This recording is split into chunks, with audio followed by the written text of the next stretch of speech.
Can eyewitness reports of UFO sightings really be believed? Are some accounts nothing more than deliberate lies? How many of the most widely accepted UFO encounters were in fact nothing more than mistakes or practical jokes? The battle between true and false evidence in this chapter of UFO Diaries.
One of the most remarkable stories in the UFO Diaries began on the night before Halloween, 1938. The famous actor and director Orson Welles led his Mercury Theater of the Air in a radio drama in the form of a news broadcast, telling their listening audience that invaders from Mars were rapidly conquering the entire Earth. In spite of announcements telling everyone the show was dramatized, thousands believed it was a real event, and panic broke out across the country. Orson Welles and the members of the Mercury Theater seem to have proven that a story about invaders from another planet could be readily believed by thousands, even when there's not one scrap of truth behind it. For all practical purposes, they had invented the UFO hoax. You making money on it? How about here? But according to many UFO researchers, that hoax would by no means be the last. Yeah, right. In the last 50 years, there have been hundreds of people who have come forward with various UFO claims, but it later turned out, upon investigation, that these people were in fact hoaxers. The hoaxes themselves can range from simply taking a UFO picture to writing books claiming that the individual had flown to Venus on a UFO. In some cases, the individuals will present evidence which supposedly backs up their story, but again, upon investigation, the evidence proved not to be valid. Because of hoaxers, UFO researchers have been forced to provide more evidence for their claims. So for all of us seeking the real truth behind the UFO phenomena, hoaxes and frauds are a continual nuisance, especially when they are accepted by a large number of people as being the real truth. But how can hoaxes be detected? What methods do UFO researchers use to determine the credibility of a UFO report? It's generally helpful to consider the motivations of a person presenting a UFO report. Historian Curtis Peebles tells how the truth behind one UFO report was discovered. In 1950, a man named Frank Scully wrote a book titled Behind the Flying Saucers. In it, he claimed that the U.S. government had recovered a crashed flying saucer near Aztec, New Mexico. Scully said he had been told the story of the crash by a millionaire oil man named Silas Newton. Now look, I'm giving you the story of the century, and if you know what's good for you, you're going to take it and run with it. That may be true, but I'm not going to write no story based on the evidence you told me. I have a reputation at stake. Now look, what if I were to give you some incontrovertible, verifiable proof that what I'm telling you is true? What kind of undeniable proof can you show me? And now you take a look at these. Newton described this disc as having remarkable qualities that no earthly material could match. Scientists in the country test it. He says it's bona fide. If he says it is, you know it is. All right, Silas, I'll test these. If they're true, I'll write your story. That's all I want. In fact, it was ordinary aluminum, the same as used in pots and pans. It had taken one very resourceful newspaper man named J.P. Kahn to uncover the truth behind the story. They used the crash saucer story to defraud investors in their various oil exploration schemes. Hands in here, we tell them we got outer space, man, and we sell them shares at $50 per. And we say, hell, these guys are going back and forth between worlds. They sure as hell can dig a well. Subsequently led to their arrest and conviction on fraud charges. The Aztec incident and J.P. Kahn's exposure of the hoax illustrate how much confusion a hoax can cause in the field of UFO research. But what kind of evidence can be believed? After all, with many UFO sightings, there seems to be no real proof at all. Only one person's story of what they claim they saw. Is it in fact impossible to obtain real proof of visitors from outer space, even now that humankind has begun its own exploration of space? It would seem difficult to stage a false UFO sighting here. So would an astronaut's report of unidentified flying objects be considered undeniable evidence? During the early days of manned spaceflight, UFO sightings by astronauts seem to have been fairly common. But now UFO researchers are divided on how many of these accounts can be considered reliable. In some cases, the astronaut sightings were caused by simple mistakes by the astronauts themselves. One good example is the sighting which occurred on Gemini 4 by Jim McDivitt. He describes seeing a large cylindrical object with an arm sticking out of its side, passing relatively close to the spacecraft. It wasn't until many years later that the object was identified as being Gemini 4's own booster rocket, which was in a similar orbit. It was a simple mistake, but it wasn't an alien spaceship. It seems some UFO incidents may be hoaxes. Others may be little more than mistaken identity. So what kind of evidence is truly undeniable?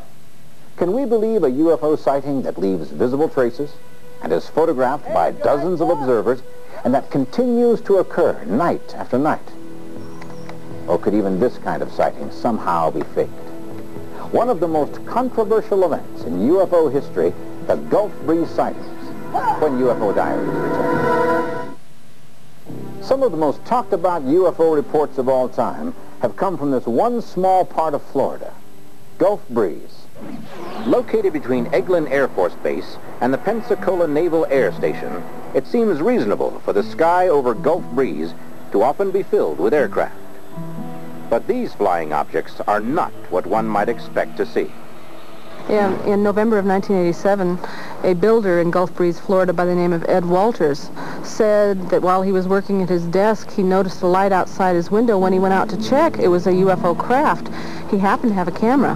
He took a picture of a very clear kind of lantern-shaped object.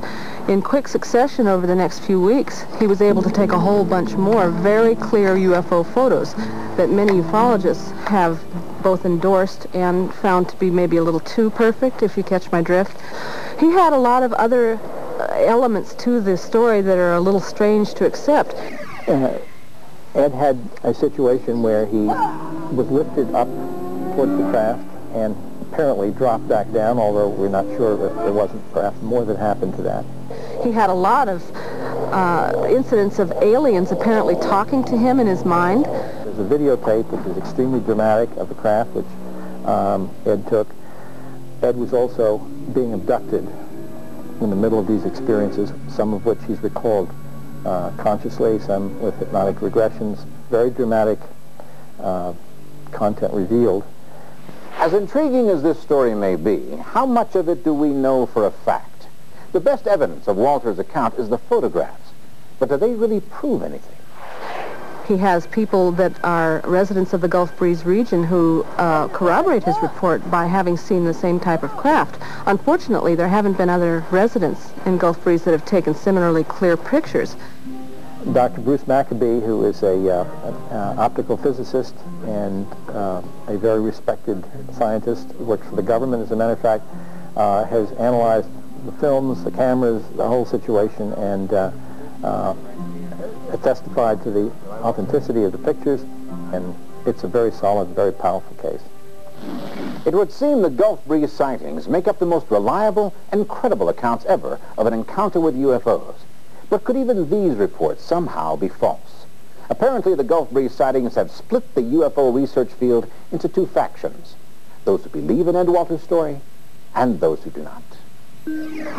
There are many inconsistencies with the Ed Walters case. Mr. William G. Heiser, an independent photographic analysis person that was retained by myself through the Polaroid Corporation, has stated that photograph 19, without a doubt, is definitely a double-exposed picture.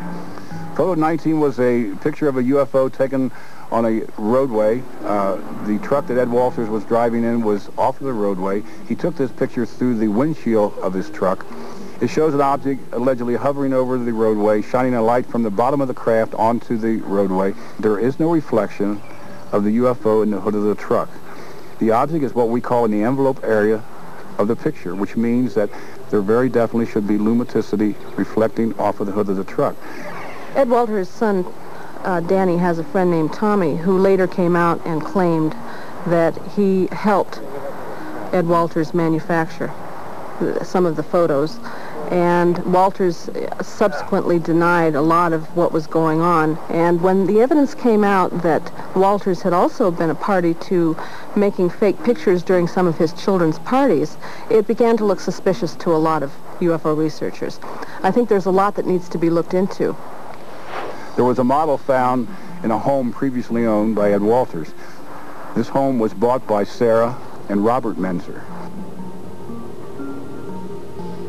The man found in the attic a model of a spaceship made out of blueprints. It was a paper model made out of blueprints that had Ed Walters' name on it. It is my opinion that Ed Walters used this model in the beginning. It was one of the prototypes that he started. He probably made many models. This was one of the earlier models. And by the way, this was not a model that was shown in any of the pictures that Ed Walters took. In my opinion, Ed put the model there after reporters and investigators had come over to his house, and rather than trash it or put it into a drawer where maybe an investigator might want to search his bedroom or whatever looking for that type of thing, he decided to put it under the insulation in the attic and just left it there, figuring it would probably never be found. They were saying, Ed Walters is very smart. He's faked all these pictures. And when he moved out, he took every single object that he owned except this one incriminating piece of evidence. That already is a suspicious thing. The debate over the Gulf Breeze UFOs has gone on for years. But are researchers any closer to a conclusion? Are the Gulf Breeze sightings true or false? To this day, the story is not corroborated by anything more than other visual reports by residents of Gulf Breeze, and there are some parts to the story that are considered unusual or unexplainable by some other researchers who have looked into it. Mr. Ed Walters is claimed to have passed 4 polygraph tests. Actually, he took 2 polygraph tests and 2 PSE tests. However, all the tests that he passed were self-sponsored tests. And self-sponsored tests are considered by any polygraph expert worth his salt to be an invalid test. And there's strong evidence that evidence has been planted to try to discredit the case. The blueprints that this thing was made out of, and Ed had thrown away a lot of blueprints on the sidewalk, so it was very easy for somebody, when he moved, he had all this junk he was throwing out. These were Xeroxes of things. Obviously, somebody could pick this up, and the idea that, of course, he would construct this out of his own blueprints is a little odd, but this was a way of tying it to him. But when they analyzed the blueprints, they found out that these blueprints were of a series of drawings that he had made a couple of years after the pictures were taken, showing that this could not possibly have been the object. And yet one key question continually arises. Why? Why would Ed Walters create such an elaborate deception? When Ed Walters realized how easily the Gulf Breeze investigators were accepting his photographs, he decided, in my opinion, to make more. It then became a national story. And by that time, in my opinion, he realized he could never turn back. It would be too embarrassing. And besides, in my opinion, he was having fun. So the debate over Gulf Breeze continues and leads us to the question, can we ever really prove a UFO event? What would it take to convince the most hardened skeptic? What if someone claimed to have not only seen a UFO, but to have seen the beings inside the craft and claim to have physical evidence to prove it. Since the late 1970s, there have been an increasing number of people who have described being forcibly taken aboard a flying saucer and then subjected to terrifying experiments. Yet, despite all the hundreds of cases, there's very little in the way of solid, tangible evidence that these events are actually occurring. What is the real truth behind abduction experiences? A startling answer when UFO Diaries returns. Few aspects of the UFO phenomenon are more troubling than the reports of abductions. According to a number of people who claim to have had the experience, alien intruders have kidnapped them, often from their own homes, brought them aboard their own craft, and subjected them to medical examination. But have these stories been proven to describe real events? If somebody remembers being abducted out of an automobile or a backyard or a car or a bedroom or something, very often that person is literally missing and is being searched for. We have many cases where the police are called, hours-long searches take place, and the person magically turns up exactly back in the place they had disappeared from. Furthermore, they come back with unusual marks on their bodies, with scars, with scoop marks, with bruises, and the scar might be extraordinarily dramatic, 3, 4, 5, 7 inches long, and we have this many, many times.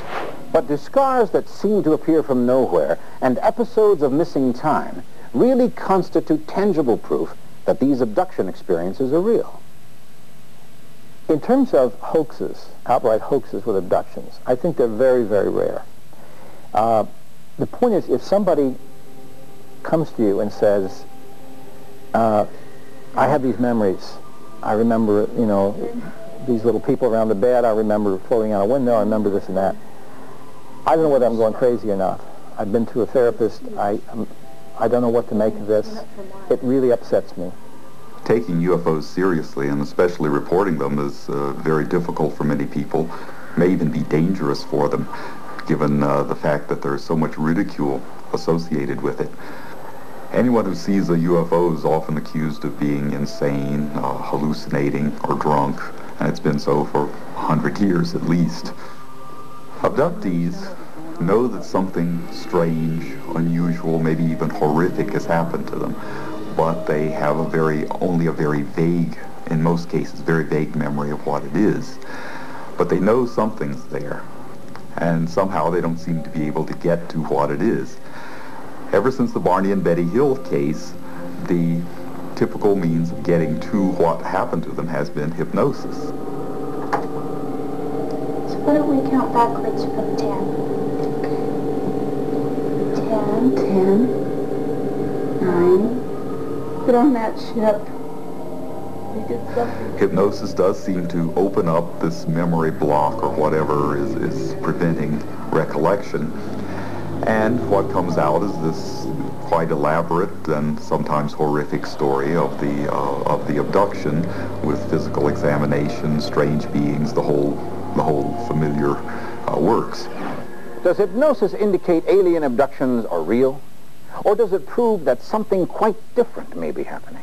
Hypnosis has a lot of problems. Its reputation as something almost mystical has haunted it for a long time. It also has some very serious questions in the scientific community. Now, we're going to count from 10 to 0. One experiment was carried out in the late 1970s by Alvin Lawson, professor of English, and several associates, where they took some people who did not claim UFO abductions and hypnotized them to see what kind of abduction story they would give out. Well, they gave out a story that was in some respects quite similar to the normal abduction story. And Lawson concluded that, well, if people can tell an abduction story that's a reasonable facsimile of the real one, without ever having the experience, then there must be no experience underlying it. That in fact we do have enough, basic information in our heads that anybody can tell a convincing abduction story under hypnosis. And Therefore, there's no reason to believe that there's any sort of genuine experience underlying these stories. Does this experiment prove that so-called abductees are telling the truth? Or are they only relating some experience they imagined that somehow seems as real to them as any other? Hypnosis is certainly no absolute truth serum. It's no proof that the remembered event is true. People can confuse reality and imagination while under hypnosis. But many UFO researchers believe the abduction stories are still significant, whether they were obtained through hypnosis or not. If you had to just explain what people remember consciously with no hypnosis involved, it would be a massive problem for the skeptics to deal with. We use hypnosis because it works.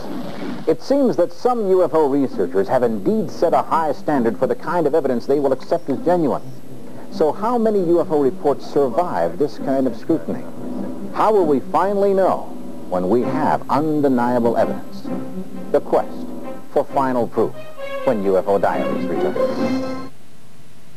If intelligent beings from another world are visiting us here on Earth, it seems reasonable to believe they are far superior to us in intelligence and technology. With this logic, one might suspect that they would be able to study us, even interact with us, without ever leaving positive evidence of their presence here.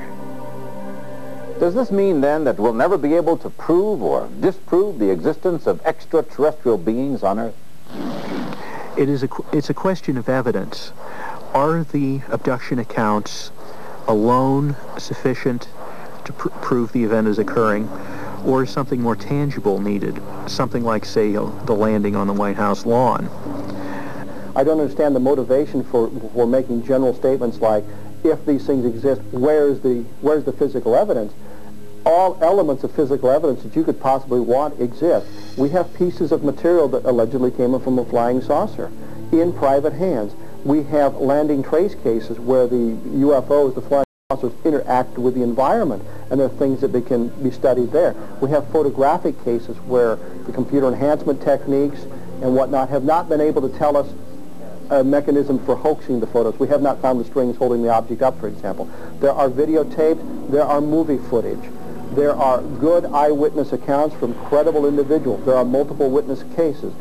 Every criticism offered by the debunkers, and I separate the debunkers from the skeptics, but every explanation offered by the debunkers as a reason for not believing in the UFO phenomenon is not a credible reason. Because people have been seeing UFOs on every continent, in every culture, dating back hundreds or thousands of years, all over the world. Millions and millions of people, and these are eyewitnesses. If it was in a court of law, their testimony would be enough to send you away to jail. But because it's UFOs, it's weird, well, that can't be true. I think probably 90% of all UFO sightings are misidentifications of explainable phenomenon, but it's also true that 9 out of 10 UFO sightings aren't reported at all. We really have no idea how many people over the years have seen these things, but the numbers are staggering, and the reports are consistent. The question of whether humans are alone in the universe has been debated for centuries. The answer may come sooner than we expect, and in ways we cannot anticipate. But until then, the world still waits for absolute proof of the truth or falsehood of UFOs. And we will continue to watch the skies and carefully record every bit of evidence in the UFO Diaries.